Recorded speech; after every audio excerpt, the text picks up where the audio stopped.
Sizin howzanyň açylany bäri soňra mowlud okumana durdular. Başga yerlerde de kan mowlud okuyulmaýar diye okuyulsa da geň alyan ahurla da bady. Şu mowlud okuymak hakda da sen bireme maglumat. Mevlüt tane bizim ustadımız elhamdülillah rivac ettiler. Bismillahirrahmanirrahim. Elhamdülillahi Rabbil alemin. Vessalatu vesselamu ala Rasulina Muhammedin ve ala alihi ve ashabihi ecma'in. Musulman doğanlar, bugünkü kıyıska sahvetimizde Türkmen sahrada ve Türkmenistan'a mevlid diýilýän bidgati kimlerin ýaýradanlygy barada durup geçeriz. Önkü derslerimizde aýdyp geçdik. Tarihte mevlid diýilýän bidgati ilkinji oýlap tapan Fatimi şiğalardır. Sonra olardan bu bidgati alıp götürenler bidgatçı soplardır. Ve aslında belli bir peygamberin doğulan gününü bellemeli diyen fikri orta atanlar Hristiyanlardır. Şonun için olar, yani Hristiyanlar İsa peygamberin doğulan gününü belleýärler. Emma bizim İslam dinimizde Allah Teala'nın indiren peygamberimiz Muhammed sallallahu aleyhi ve sellemin öwrüden sahabaların ýaýradan hakiki İslam dinimizde mevlid diýilýän zat peygamberin doğulan gününü bellemek, doğulan gün bellemek diyen düşünce, yörülge yoktur. Inni gelsek asıl gurruna, Türkmenistan'a ve Türkmen sahrada bu bidgat sonky yıllarda yayrap başlaya. Ön ne Türkmen sahrada ne de Türkmenistan'a mevlidin adı sany yoktu. Türkmenlerin arasında bu bidgati yayradan esası kişiler bidgatçı ağdaşan sopulardır ve şoların iyizine düşýänlerdir. Hususanem tenglitana diýilýän ağdaşan adamın cemagatydyr. Bunu öz ahunlarım tasdiq edýär. Haçanna ýarjan ahundan bu zat öň Türkmen sahrada ýokdy. Ýani bellenip başlanan millet geň görýärdiler diýip soranlaryna öz dili bilen näme diýär? Mevlidi bizim ustadymyz riwac etdi. Ustadymyz ýaýratdy diýip özleriniň şol bidgaty orta atyp halk içinde ýaýradyp başlananlaryny öz dili bilen tasdiq edýär. Sizin howzanyň açylany bäri soňra mowlud okumana durdular. Başga yerlerde de kan mowlud okuyulmaýar diye okuyulsa da geň alyan ahurla da bady. Şu mowlud okuymak hakda da sen bireme maglumat. Mevlüt tane bizim ustadımız elhamdülillah rivac ettiler. Ondan ön mevlid diýilýän zat Türkmen sahrada ýokdy. Inni gen ýeri öz ahunlarym tasdiq edip, biz şu zady getirip ýaýradyp başladyk diýip durka, o tarapdan ýene de bularyň başga bir bidgatçy ahunlar çykyp, halka allap, Hazreti Magtumul hem Magtumul ýaly adamlar mevlid okapdyr diýär. Hazreti Magtumul ýany adam mevlidi okypdyr. Hazreti Magtumul ýany adam mevlidi okypdyr. Hazreti Magtumul ýany adam mevlidi okypdyr.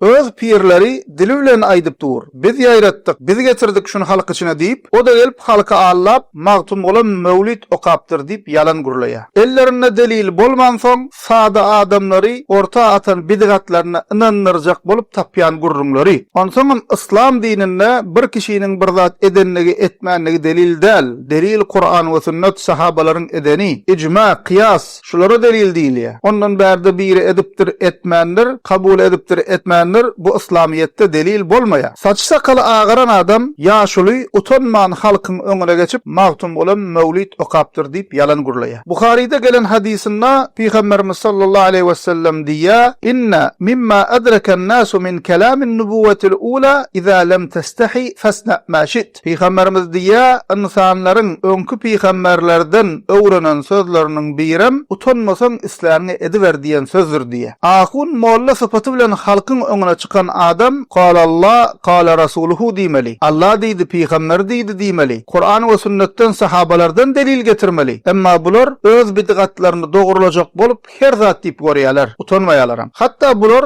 Türkmen sahrada ilki ýaýradyp başlanna ençeme ahunlar bulara garşy çykyp bu bidgaty inkar edýärler. Hut öz sopa ahunlarym inkar edýärler. Subutnama höküminde öz sopa ahunlarynyň bu barada aýdan ses ýazgysy bar.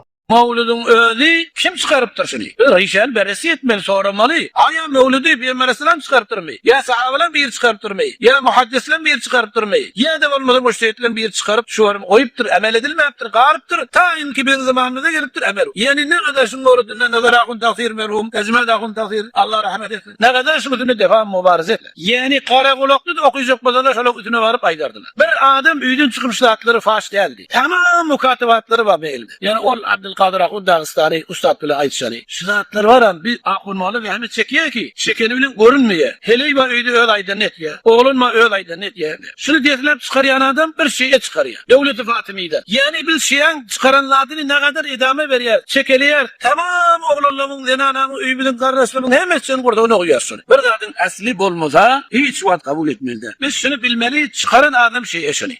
Ol ýaşul ahun näme diýe Türkmen sahrada bir adam öýünden çykyp şu zatlara mevlide faş dälli, ýani şu zatlar bilen meşgul däldi diýip aýdýar. Bir näçe sany ulul ahundan adyny aýdyp şuňa garşy nähilik görüş alyp bardylar, mübareze etdiler. Hemme ýazan pozan diýen zatlar men elimde bar diýe. Ýani musulman doganlar şul aýdylanlardan öz sözleri bilen, öz şaýatlyklary bilen belli bolýar. Mevlid diýilen bidgat türkmenleriň arasynda ýaňy ýakynna bidgatçy soplar tarapından yaýradylýar. Türkmenistanda da ilki başta öýlerde gizlerip bukulup okaýadylar. Hakykatda aslynda tarihda türkmenleriň arasynda mevlid diýilen zat bolmadyk. Näme üçin buny aýratyn bellep geçdim. Bu sözler musulman doganlar tarihi şaýatlyk hökmünde bizden soňkulara galsyn. Bilin goýatdan çykarman. Mevlidin asly şiýgalaryň tapan zadydyr. Onu alyp götüren bolsa bidgatçy soplardyr. Türkmen sahrada we